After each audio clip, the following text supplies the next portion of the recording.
What's up, Silver and Black Nation? The Bat Fry, Kenny Fry here, letting you know, coming up here on the Silver and Black Lair Las Vegas Raiders edition, I will be talking the Raiders 2024 NFL Draft.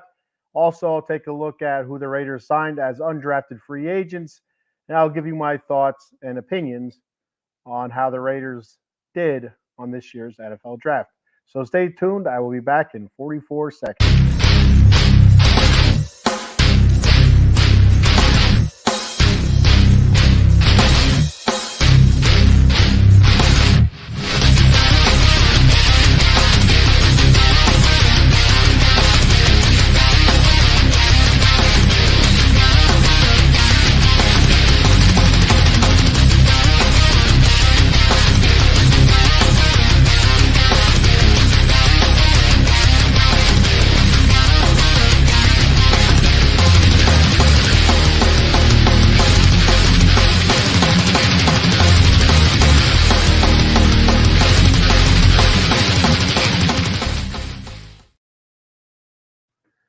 What's up there, Silver and Black Nation? Welcome to the Silver and Black Lair, the Las Vegas Raiders edition.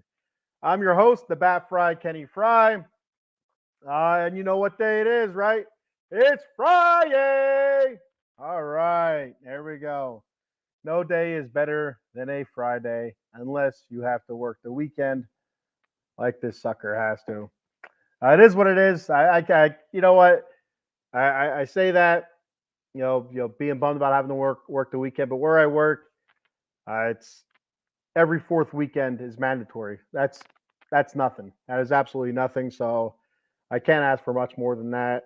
And so yeah, got a comment here. Our boy Adam, the answer, Adam Glenn, saying, "What's up? What's up, Adam Glenn?" You can check Adam out tonight. The Atomic Drop podcast will be on tonight, Friday night, 11 p.m. Eastern Standard Time. And, of course, I will not be on it. Like I just said, I will be working. Usually we do Saturday nights at 10 p.m. But with me working, it's easier for the rest of the guys to go ahead and do it tonight at 11 p.m. So I'll be checking the show out a little bit later on after work's over. All right. Thanks for checking the show out, Adam. Thank you for commenting, buddy. If you're just tuning in, be sure to throw your comments out there. If you're not a fan of the Raiders, let me know how your team did in the draft, your thoughts and opinions on your team, my team. If our team is the same, let us know. Let me know how you thought the Raiders did in this year's draft.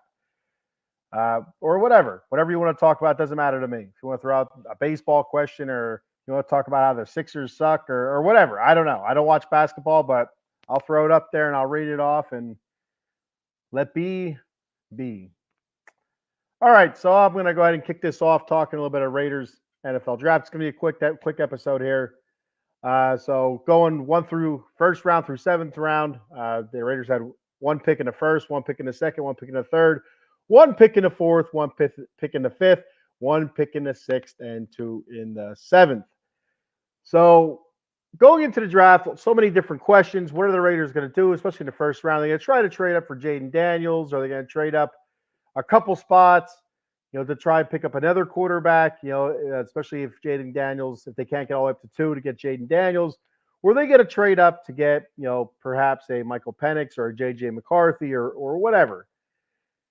So before the draft, Tom Telesco, our new GM, came via the Los Angeles Chargers of San Diego, basically said, his thought process when he was in the Chargers organization was best player available. And, he gave a story, I've mentioned this before on the show before, that he told a story about how he drafted Keenan Allen. It wasn't a need for the team, but on their board, they had Keenan Allen listed as best available. So they took him. They figured he's a nice depth piece, potentially in the future, somewhere in the future could be a starter. Well, it just so happens that a couple wide receivers that season coming up, his rookie season, he got hurt, injured, whatever, and he is thrusted into a starting role and never looked back. Had a great career with the San Diego Chargers of Los Angeles, or the Los Angeles Chargers of San Diego. However you want to say it, that's how I say it. I don't care. And had a terrific career there. And the last season or two has been a little bit injured, but it couldn't have worked out better for the Chargers. So knowing that, having that bit of information going into the draft, it shouldn't have been too much of a surprise the route the Raiders went, especially in the first round and with what was available yet. So another thing that was brought up a couple times by some experts that are familiar with how Tom Telesco drafts, has worked drafts before. He's a seasoned GM, so this isn't this Cowboys' first rodeo. He doesn't trade up. If he does trade up, it's not that often, and it's not that far. And he does trade back to accumulate picks, but he's not much of a he's not the type that will trade up. So again, another bit of information, a little bit of insight as into how the draft went for the Raiders, and why it should not be too much of a surprise after looking at it. It went the way it went. Got a comment here. Adam says the big three will do the wrestling show. Yes, Adam, the answer. The showstopper himself, Cowboy Dave, and the professor of old school wrestling, Eddie Prather. They'll struggle though. They'll struggle without the Bat Fry, and no, they won't. They'll do good. They'll be just fine doing a wrestling show. They don't need me around bogging the place up. So the first round, the Raiders went. Everybody's surprised. Everybody's shocked. They went tight end Brock Bowers, and I talked about him last Friday because the draft was Thursday, Friday, Saturday. So we got to see the first round pick on Thursday. So I talked about him a bit on Friday. I'll go ahead and read what I have written down in my notes again. But a lot of people were pissed. A lot of people were upset, shocked, whatever. So myself, I was on my way to work, heard the pick, and I was very curious. I was a little bit shocked. I wasn't angry about it though. So after getting to work, a little bit later on, break time, checking out the thoughts and opinions of other experts on the Raiders pick, what they thought of the Raiders pick. And most of them said that the Raiders got pretty much a can't miss player here. Brock Bowers projected top 10 pick, and easily the best tight end in the draft, obviously. And one of the top players in the whole draft. They got a 13. So obviously it's not a position of need. Tight end, especially with us drafting Michael Mayer last year in the second round. And, expecting huge things out of Michael Mayer. His injury was brought up to Tom Telesco, asking, is this why we drafted Brock Bowers? Because Michael Mayer's injury is not healing. He said, absolutely not. He said, Michael Mayer's 100% healthy, ready to go. And, that is not a concern. They drafted Brock Bowers because he was their best player on their big board. So, again, not a position of need, but the best player on their board. You've seen how it worked out with Keenan Allen. Does it work out that way with Brock Bowers? Knowing the new offensive coordinator we have, Luke Getsy from the Chicago Bears, the type of offense that he likes to run, run heavy offense, gets the ball to the tight end a lot. You look back at the stats that the tight ends had for the Bears last season. Kmet had a career year. So wide receiver wise, all their wide receivers also had career years. And then again, that's a run first type offense that Luke Getsy supposedly runs. And we still have wideouts and tight ends having career years. So that's impressive there. So, with that bit of information, looking at it, it's not too surprising then that Raiders draft a tight end.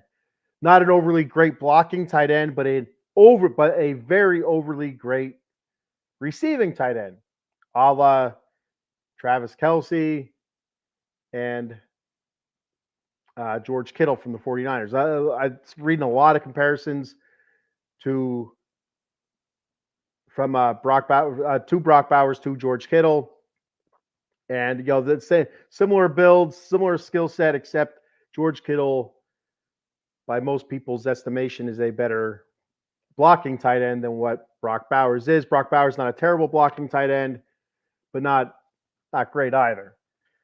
So I expect to see him in a lot of pass routes, split out wide. Even in high school, he did it. He was that running back a little bit as well. So you just never know where this guy's going to line up.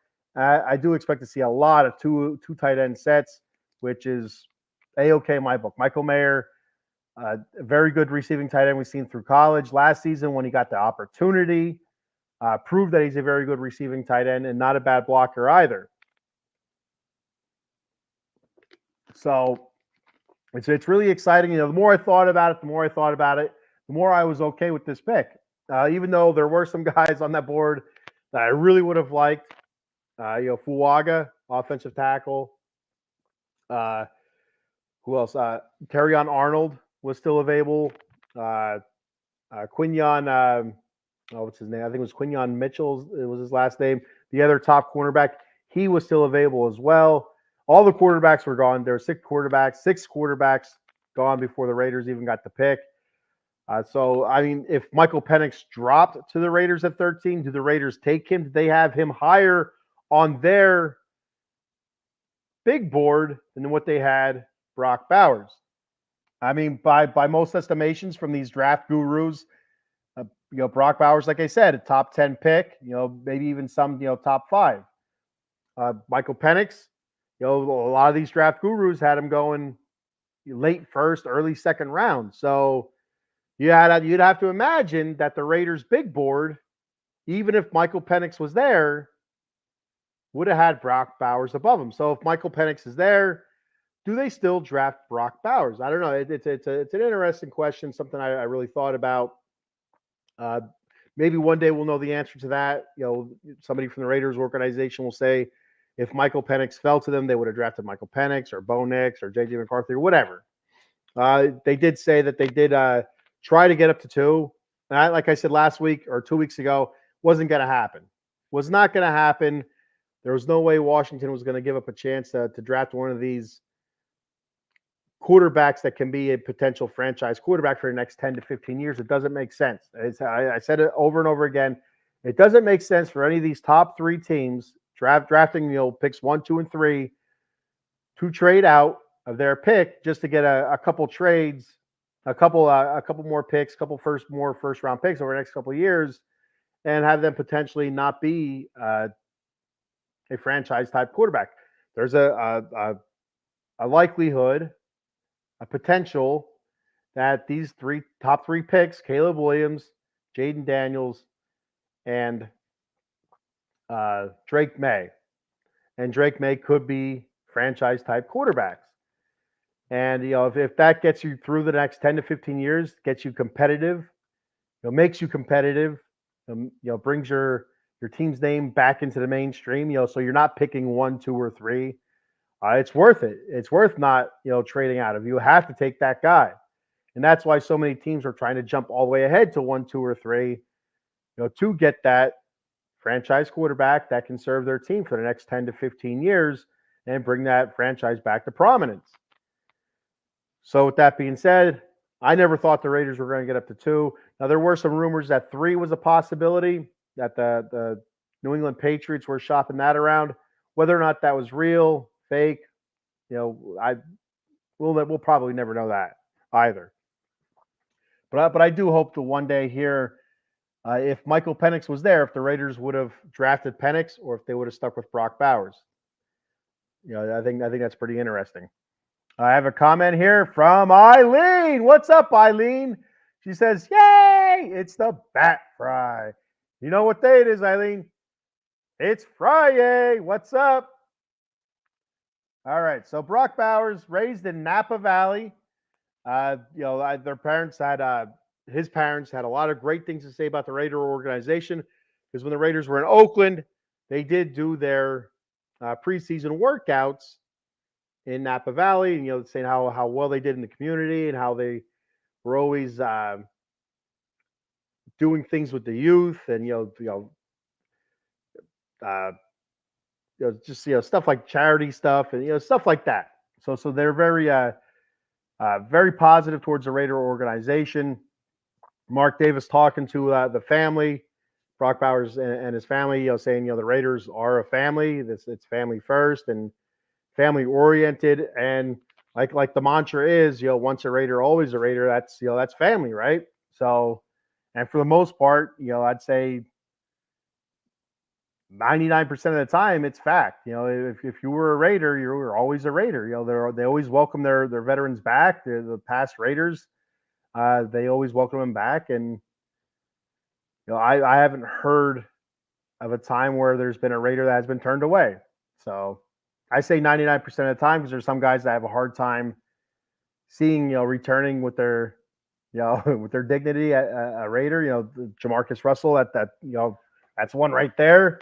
Like I just can't see returning to Raiders facilities and being welcomed in with open arms. But whatever, that is what it is.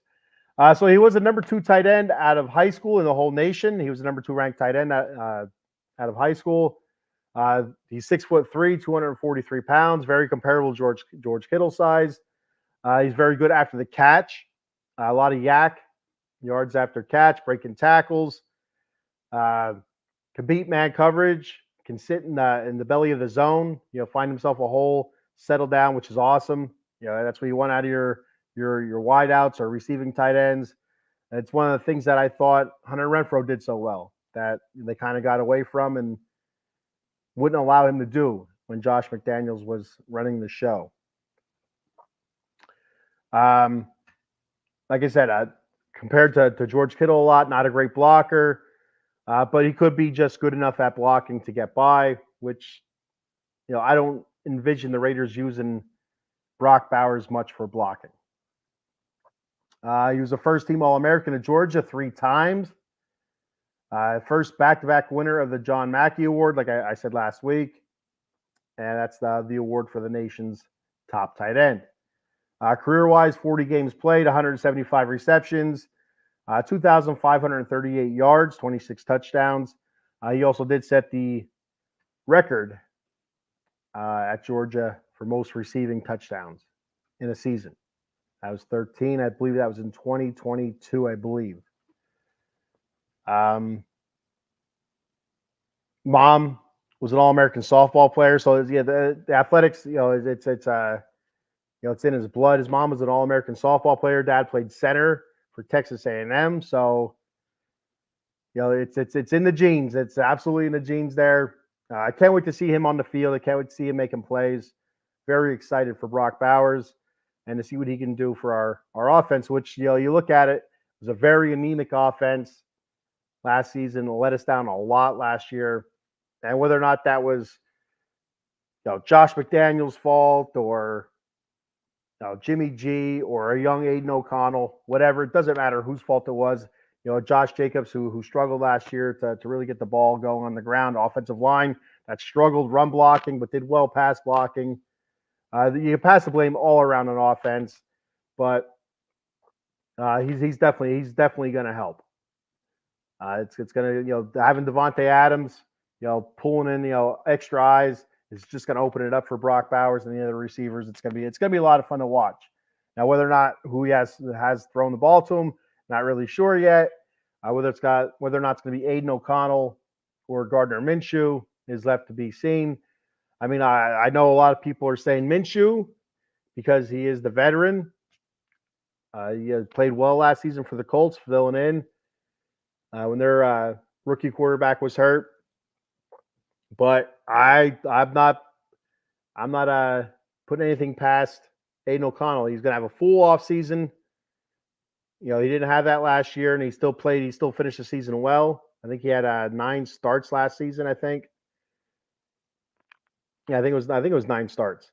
So I wouldn't be shocked if Aiden O'Connell does get the call as the Raiders' number one starter, and he's throwing the ball to Brock Bowers and the other Raiders receivers come week one.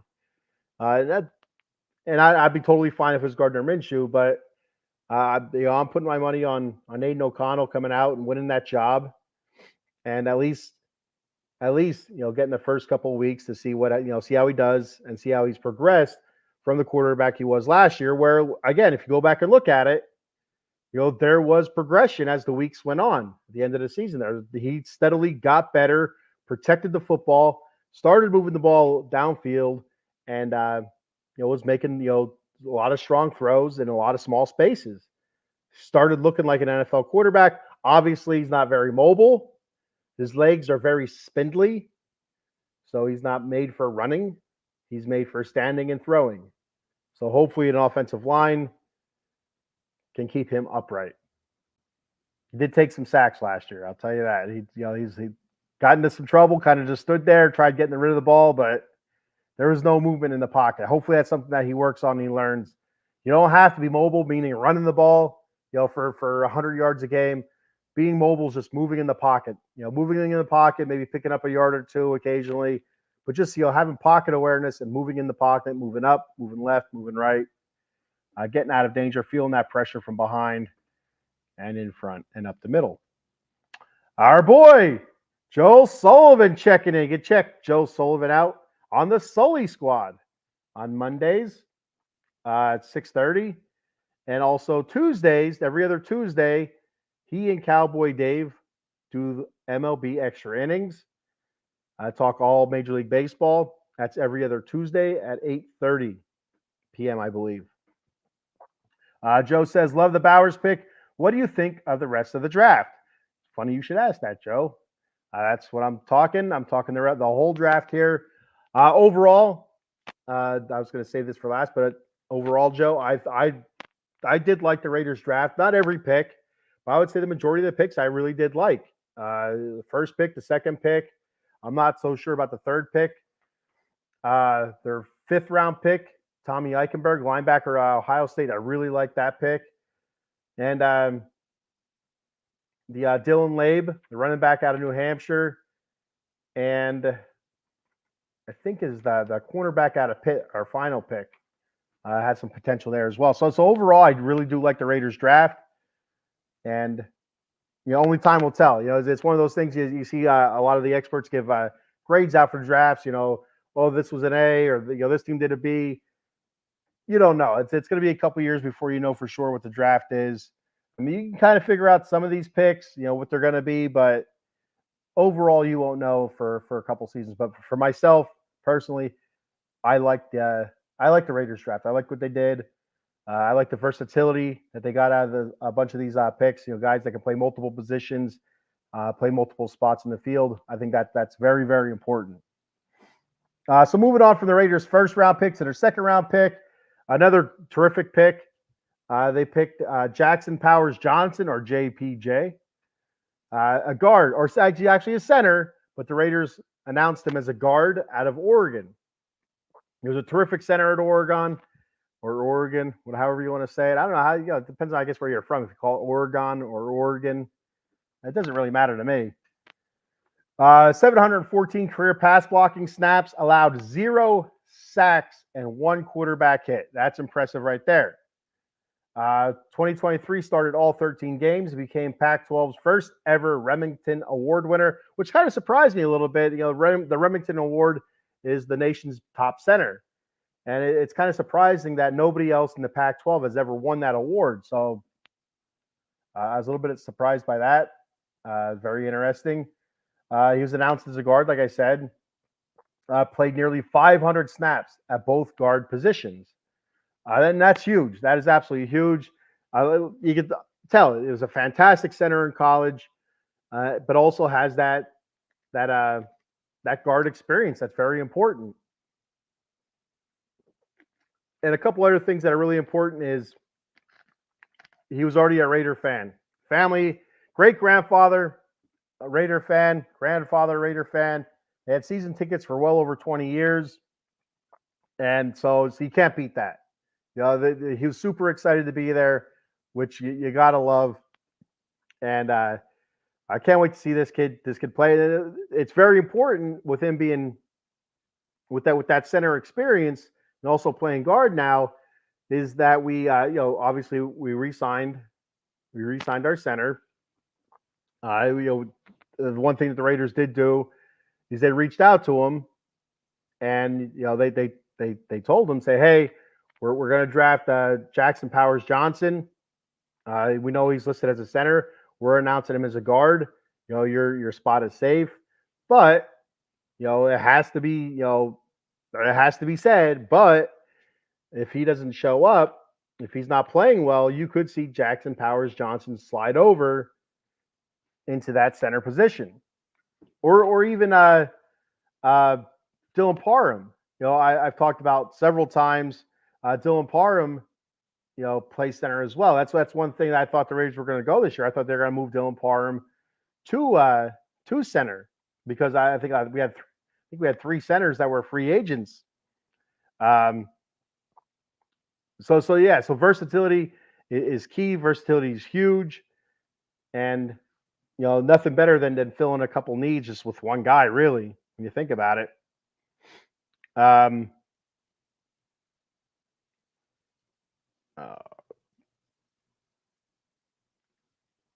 Excuse me for a second. All right, there we go.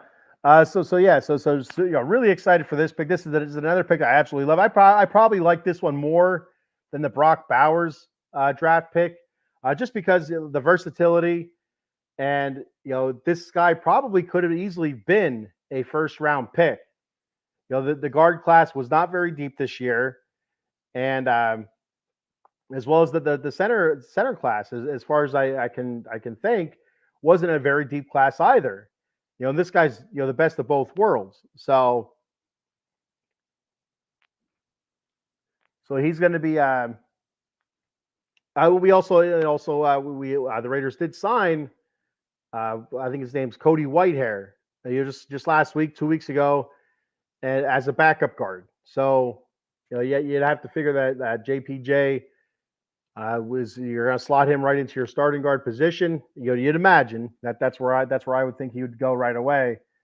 And if he's as good as what his write up is, I can't wait to see this kid out there blocking. One quarterback hit throughout his whole college career, 0 sacks allowed, over 700 snaps. Unbelievable, absolutely unbelievable. Remington Award, all Pac-12. You just can't beat that. That's a hell of a resume there from Jackson Powers Johnson. So and the Raiders, like I said, re-signed their center Andre James.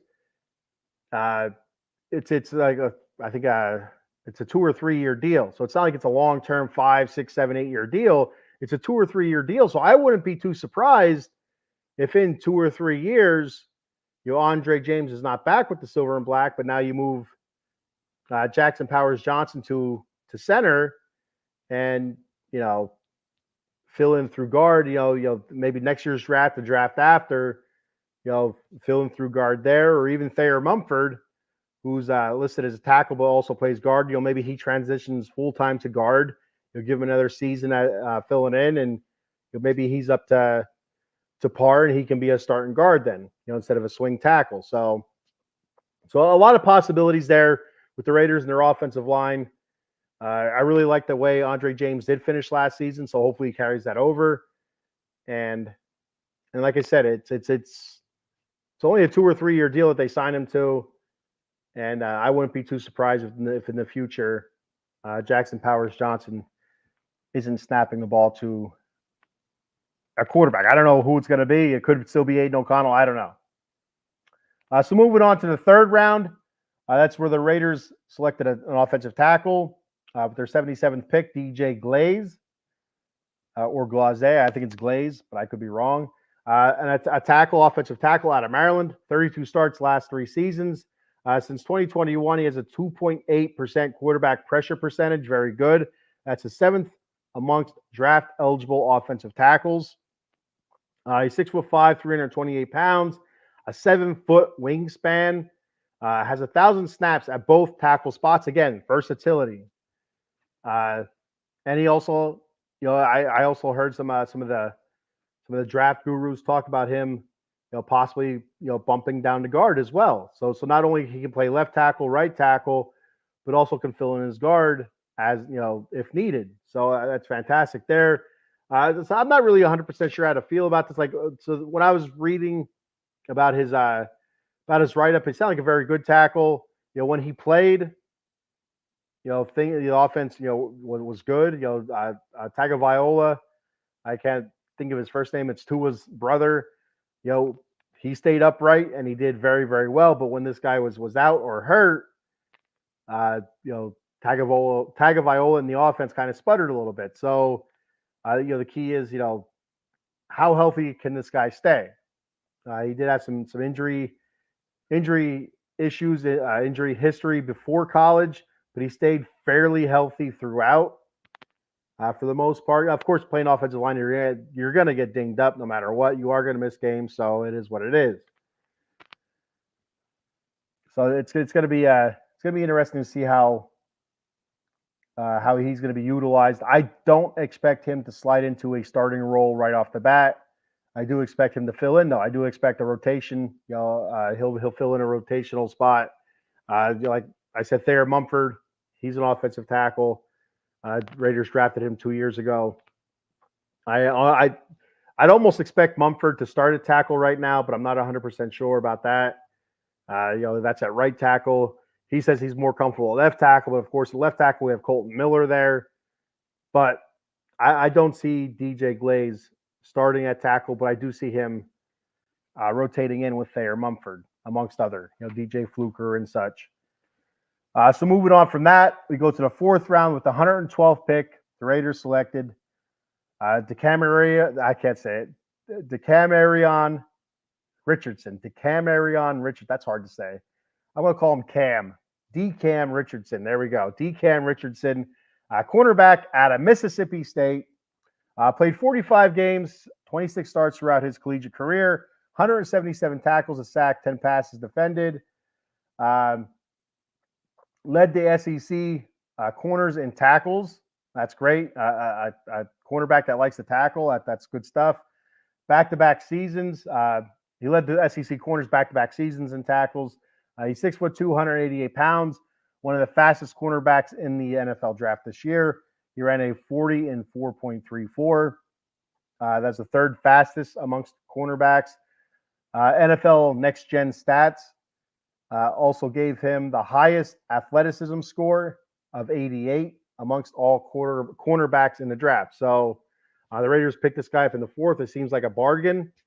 Seems like a steal potentially. But that's one of those guys that we're just going to have to wait and see what happens. Trying to think. I think it was his grade. I can't remember what the website was. I don't know. I think it was an NFL website, but I'm not sure exactly what website it was. But they had his grade listing him as a fill-in type player, but more likely special teams. So we'll see what happens there. Great speed, and he likes to tackle. So that does sound like special teams, but also can fill in at cornerback, injuries and when needed and stuff. So I wouldn't expect him to be a starter anytime soon, but I do expect him to be a nice fill-in piece, especially on special teams, making tackles there and stuff. The 5th round pick with the 5th round, the 148th pick, the Raiders took Tommy Eichenberg, linebacker out of Ohio State. I really like this guy. From everything I've heard, sounds like a Raider, looks like a Raider. I'm excited for this one. 3-year starter and 2-time captain at Ohio State, 41 games played, 27 starts, 268 career tackles, 21 of those for losses, 3.5 sacks, 11 quarterback hits, 2 interceptions. 2023 named Buck Fitzgerald Big Ten Linebacker of the Year and Big Ten First Team Linebacker, First Team Defense. He's 6'2", 233 pounds. I set a Rose Bowl record for 17 tackles. 11 of those were solo when they played against Utah. back in 2022, I think it was. He was awarded the Rose Bowl Defensive MVP. He's a vicious downhill tackler, fills the gaps well, great run stuffer. It's somebody that the Raiders need. And all the comparisons that I'm getting, that I've been reading about, is comparing Tommy Eichenberg to Robert Spillane. And Robert Spillane, if you're not familiar, if you're not a Raider fan, maybe you don't know, the Raiders picked him up last offseason as a free agent from the Pittsburgh Steelers. Pittsburgh Steelers, he's like a third, linebacker. He's low, he wasn't a starter in Pittsburgh. Comes to Las Vegas, becomes a starter, and was awesome this season. Absolutely awesome. Relentless. Just much like Max Crosby, just relentless. Just every snap, 150%. Go, go, go, go. The tank is always full. Barely comes off the field. Robert Spillane was awesome. And if this guy is anything like that, we got ourselves one hell of a linebacker. Especially to get in there with Robert Spillane and Divine Diablo. Man, that's exciting. That is really exciting for our defense, who even last year did struggle a little bit with the run stop, as well as our defense did play last season. That's still one of the things that we really struggled with, was stuff in the run. And so I'm really excited for this guy. I can't wait to watch him play. If he's anything like Robert Spillane, it's going to be a lot of fun to watch Robert Spillane, Max Crosby, Tommy Eichenberg, and of course our biggest addition from this past offseason from the Dolphins, Wilkerson. So it's gonna be a lot of fun. All those guys, great motors, relentless, nonstop. Man, watch out! We got some dogs there on defense. So moving on to the 6th round with the 208th pick, the Raiders selected Dylan Laib, running back out of New Hampshire. 2022 national leader in all-purpose yards per game, 194.3 yards. It was number 2 in the nation in touchdowns, 19. 4th in scoring with 9.5 points per game. 8th in rushing touchdowns with 15. He was the Walter Payton finalist, Phil Steele Special Teams Player of the Year. In 2023, he was the number 1 in the nation all-purpose yards again, with 209.5. Number 2 in total touchdowns, 18.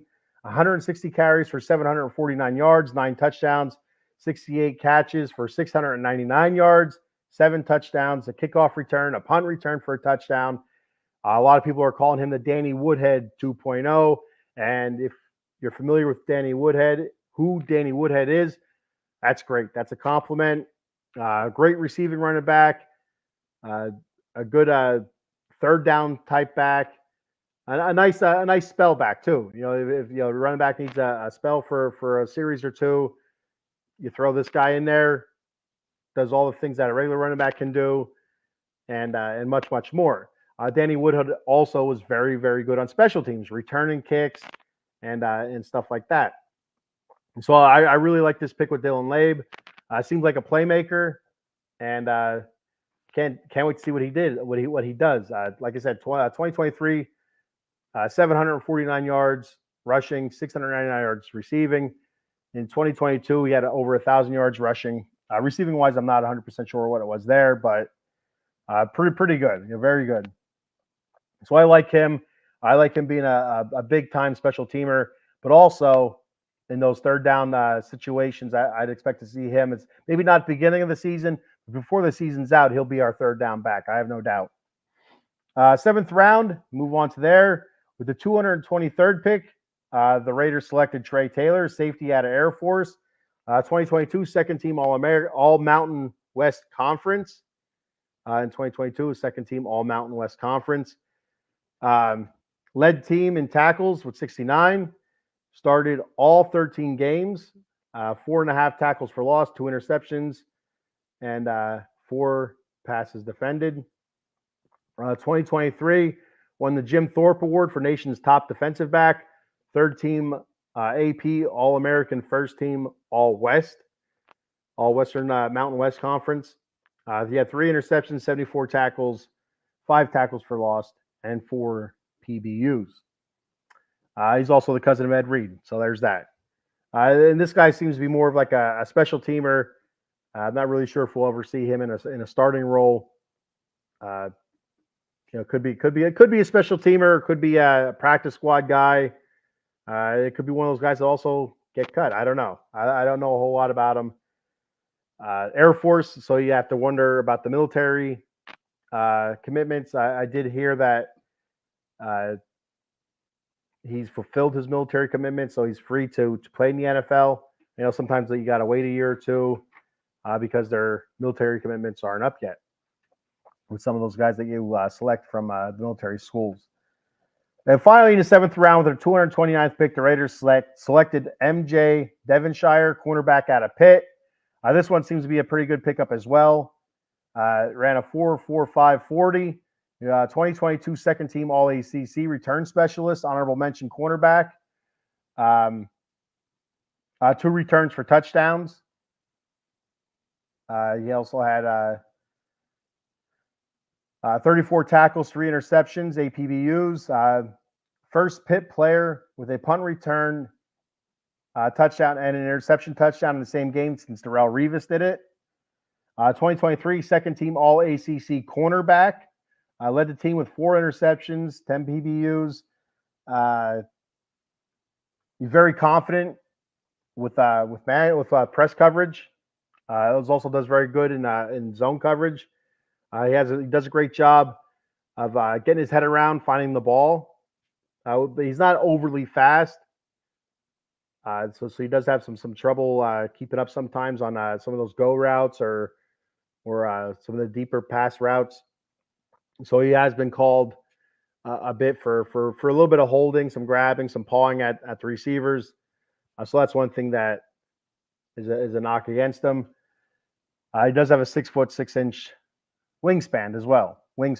So that's pretty wide. It's pretty. So yeah, he locates the ball very quickly. So I like this pick as well. There is potential. Again, I talked about that one website that had a rating system. They did rate him as a backup, but could be a potential starter in the future. And some of the write-ups that I did read about this guy said that they don't expect him to start right away, but they feel like in the future he could be a strong nickelback candidate. And I'm not talking the rock band Nickelback. I'm talking the Nickelback and the defensive scheme coverage. So that was the Raiders' top picks there. Rounds 1 through 7, all 8 of their picks. Now I'm going to go ahead and read the list off of the undrafted free agents the Raiders signed. I don't have any tidbits on them or anything like that, so I'm just going to go ahead and read them off. The Raiders signed Carter Bradley, quarterback out of South Alabama, Clark Barrington, guard from Baylor, Andrew Coker, tackle out of TCU, Jeff Foreman, wide receiver out of Arkansas State, Tamari Fox, defensive tackle out of North Carolina, TJ Franklin, defensive end out of Baylor, Amari Gaynor, defensive end out of North Carolina, DeMarcus Governor, cornerback out of Northern Iowa, Ladea Trick, I think that's how you say it, Griffin, wide receiver out of Mississippi State, Jake Johanning, guard, or Johanning, I don't know how you say it, guard out of Furman, Ramel Keaton, wide receiver out of Tennessee, Will Putnam, center out of Clemson, Fallon Sanford, safety out of Nebraska, Noah Shannon, defensive tackle from Iowa, Jaquan Shepard, cornerback out of Maryland, Ron Stone, defensive end out of Washington State. That sounds made up. That can't be his real name, Ron Stone. Sounds made up. Rayshad Williams, cornerback out of Texas Tech. Now, the reason I read these off to you, I figured undrafted free agents, not a big deal. There's always one or two of those guys that make the team, that make an impact on the team. That whoever it's for. There's every year it seems like there's an undrafted free agent, one or two of them on just about every team that makes an impact. On the either as a starter or as a role player. So one of those names I just read off, there's a chance that one of those guys or two of those guys make an impact on the Raiders this year positively. not negatively, positively. So just keep in mind some of those names. So yeah. So overall, Raiders draft, I don't think it was a bad draft. If I had to grade it again, you don't know for a couple of years, but if I had to grade it overall, I would give it probably a B minus. I still, as much as I like the Brock Bowers pick, I really wish they would have got one of those top cornerbacks, either trying to trade back into the first round or whatever. But I'm very excited about Brock Bowers. Very excited about JPJ and also Tommy Eichenberg. I'm really excited about that pick. So those three guys, I'm really gonna be watching out for this season. You should watch out for them as well. I feel like there's a chance they could do some really, really big things. So, so yeah. So if you're watching and your team's not the Raiders, let me know how your team did, how you think your team did. If they did well, throw out a comment. Say, hey, yeah, I don't know, the Pittsburgh Squealers. They had a great draft. We're gonna win the Super Bowl or something. I don't know, something like that, or the Eagles or whatever, the Panthers. I'm gonna go ahead and read off a couple sponsors here before I check out and kind of kill time and see if I get any more comments here to read off. All right, sponsor wise, we of course have our boy Jason Fine, J Fine Law Attorney, Big Al. You can reach Big Al at 1-800-HURT-123. That's 1-800-HURT-123. Jason Fine specializes in motor vehicle accidents, slip and falls, workman's comp, and personal injury claims. He has 3 office locations conveniently located throughout Pennsylvania and the Garden State of New Jersey. The office located in New Jersey is in Cherry Hill, New Jersey, 3 Greensward Lane. The phone number there is 856-209-5258. And in Pennsylvania, his offices are located in Pittsburgh, 500 Grant Street, Suite 2900, 412-365-8151. And in Philadelphia, Pennsylvania, the offices are located on 1628 JFK Boulevard, Suite 2120. And the phone number there is 267-888-2980. That's Jason Fine, Attorney, Big Al. Head on over to monkeycoltcoffee.com for all of your gourmet coffee needs. They have bourbon, chocolate chip infused coffee, toasted coconut rum. They have a Sumatran blend, medium roast coffee. They have an organic blend called Peru La Florida, and their newest flavor, Golden Honey Agave. Be sure to head on over to their swag shop. Get yourself a t-shirt, coffee mug, a tumbler cup, cold brew pitcher, K-cup adapter, and don't forget some of that sweet, sweet Paradise rum cake. Majority of their swag is emblazoned with their logo, their mascot, the monkey Roderick, the coffee drinking monkey Roderick, the boozy coffee drinking monkey Roderick. Drinking that boozy coffee, that's what I'm talking about. At checkout, be sure to use that promo code OOTB Sports for 10% off your order. That promo code, once again, is OOTB Sports for 10% off your order at monkeycoltcoffee.com. All right. A couple show announcements here coming up very soon. Monday, May 27th, the debut of Inside the Octagon. Talking UFC, combat sports, all that good stuff. Mondays, 8:30 p.m., starting May 27th, with our boy Paul Spencer and his newest co-host, Josh. Be sure to check them out. Give them a like and a follow. Out of the Box Sports, Facebook, YouTube, and X. Like, follow, subscribe. Also, the Atomic Drop podcast will be tonight, 11 p.m., they'll be talking SmackDown draft, Raw draft, and of course, the premium live event, Backlash, which is Saturday night. All right. So that's all I have for today. Raider fans, Raider Nation, that's all I have. Check me out again next Friday, 10 a.m. I'll be talking. I'll be breaking down the positions a little bit more. Now that we have our draft done, we'll be heading into rookie mini camps and all that good stuff. All other kind of camps before we start hitting to preseason camps, which once we get to the summer, it feels like it just goes by so fast. Before you know it, we have the Hall of Fame game and all that good stuff. It's like, holy cow, the season's underway. So starting next week, I'll start breaking down positions.